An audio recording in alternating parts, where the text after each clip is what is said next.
उत्तराखंड में खनन सत्र 2025 का शुभारंभ 7 नवंबर को कर दिया गया था, लेकिन 1 महीना होने को है और आज भी उपखनिज की निकासी पूरी तरीके से बंद है। इस वक्त हम चोरगलिया नंधौर नदी पर मौजूद है और आप ये देखिए, ये विशालकाय नंधौर नदी है जहां से हजारों की संख्या में वाहनों से उपखनिज की निकासी करी जाती है। 7 नवंबर को इस नंधौर नदी का भी शुभारंभ किया गया था, जिससे वाहन स्वामियों के बीच में एक खुशी का माहौल भी देखने को मिल रहा था, क्योंकि इस सत्र 7 नवंबर यानी कि जल्दी खनन होने की उम्मीद जताई जा रही थी। लेकिन 1 महीने का समय बीतने को है, 7 तारीख दिसंबर की आने को है, लेकिन अभी पूरी तरीके से वन विभाग के द्वारा जो रास्ते बनने थे वो भी नहीं बन पाए। हालांकि जेसीबी लगाई गई है, लेकिन अभी रास्ते नहीं बनने की वजह से यहाँ से उपखनिज की निकासी नहीं हो पा रही है। वहीं दूसरी तरफ हाईकोर्ट के आदेश है, क्योंकि एक व्यक्ति के द्वारा हाईकोर्ट में एक याचिका डाली गई थी कि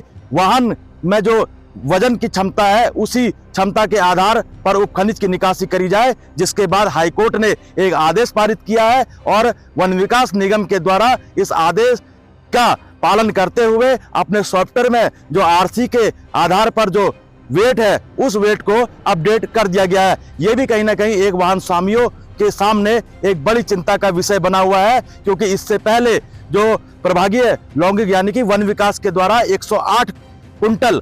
वाहन पे क्षमता जो है दिया जाता था, लेकिन इस बार कोर्ट के सख्त आदेश के बाद प्रभागीय लौंगिक प्रबंधक यानी कि जो डीएलएम है उनसे भी हमारी बात हुई। उन्होंने स्पष्ट बताया कि कोर्ट के आदेश है और कोर्ट के आदेश के आधार पर ही जो वाहन की क्षमता है उसी क्षमता के आधार पर यहां से उपखनिज की निकासी करी जाएगी। और यही एक असमंजस बना हुआ है वाहन स्वामियों के बीच में। और अभी क्रेशर वालों के द्वारा यानी कि जो क्रेशर स्वामी है उनके द्वारा भी अभी रेट नहीं खोले गए, यानी कि जो वाहनों के भाड़ा है वो नहीं खोला गया है। अभी